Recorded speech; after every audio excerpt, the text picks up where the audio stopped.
Good morning, everyone. Today I wanted to show you these flowers called Oleanders. They grow in abundance over here. Around my place, they are specifically planted by the sides of the roads and highways. I think that might be because these plants are so sturdy and it is not at all easy to kill them unless they are manually cut down.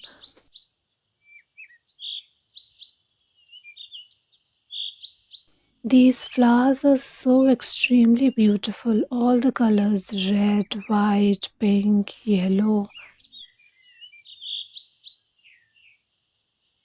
These plants, they are weather tolerant. Come scorching sun, come drought, come hail or snow. This plant can weather it all.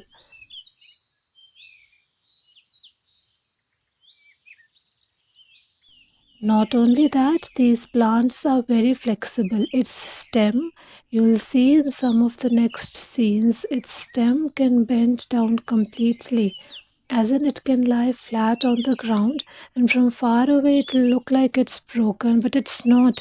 It's flexible, and even if it's get bent down or lie horizontal on the ground due to strong winds, it'll keep on growing as it is. It won't die or break. Amazing, isn't it?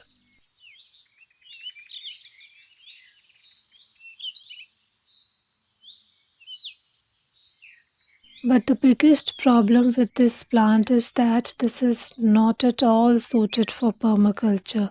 In fact, it's a big no-no in neon colors. That's because this plant is extremely toxic.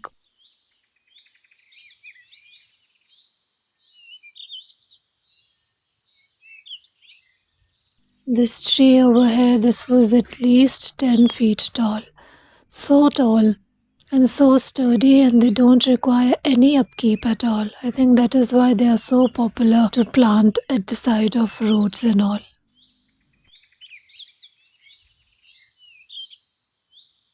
This is such a beautiful scene, isn't it? Yellow autumnal mountains in the background and vibrant flowers in the forefront.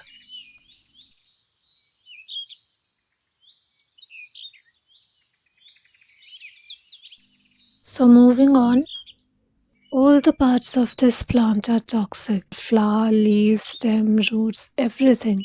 Very dangerous.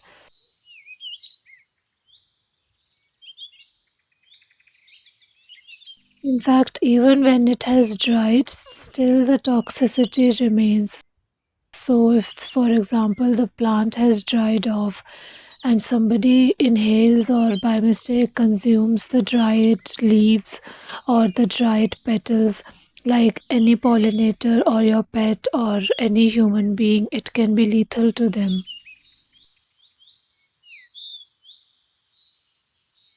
So be very careful when you are around this plant, especially keep pets and kids away from this plant.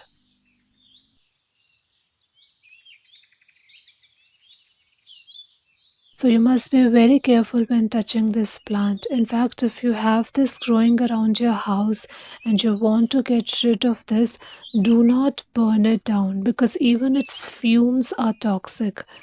Talk about being lethal.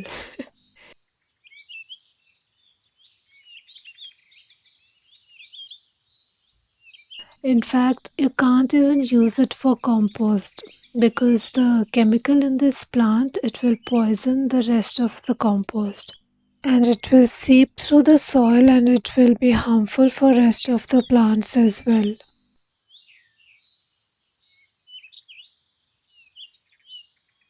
The only way to use it as compost if push comes to shove is to cut this plant into pieces and let it sit separately alone away from all the other plants and mulch for like 6 7 months. And then after 6 to 8 months, when all its harmful chemicals have evaporated and dried away, after that you can mix whatever is left of its pieces with the rest of the compost.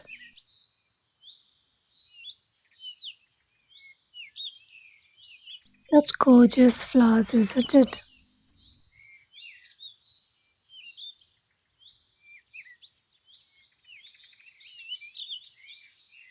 Despite all this, the poison in this plant kind of makes it very good for medicines. In fact, my town where I live, this is the medicine making hub of this country. We have loads of medicine factories here, and then these medicines are sent all across the country and exported outside too. So, but it's all under strict medical supervision. Okay, don't try any of it by yourself.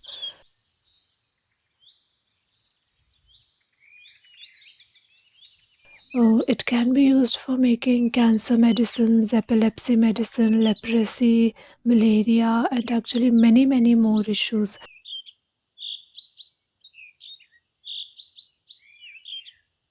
So I get that this plant is most definitely not to be grown lightly and not at all suited within permaculture.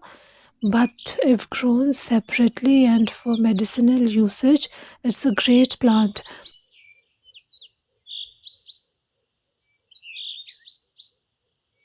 I was reading up on all the diseases that it can be used in, and I was like, wow, I don't want to list all of them here because some of them were sort of fear inducing, to be honest. But it just goes to show that within nature, everything has a use, everything has a purpose.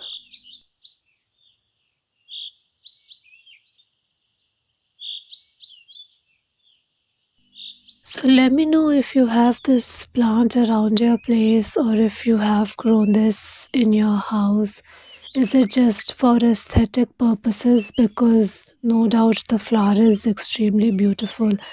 Or if you are using it for some work, and how exactly are you putting it to use? I would be very interested in knowing it. Let me know if you have any insights.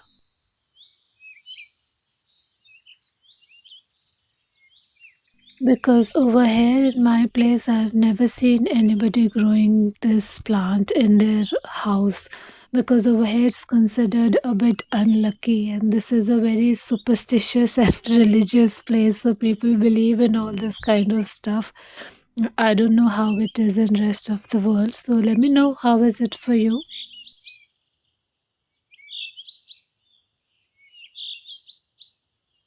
So I hope you enjoy rest of the video. Have a great day. Happy walking.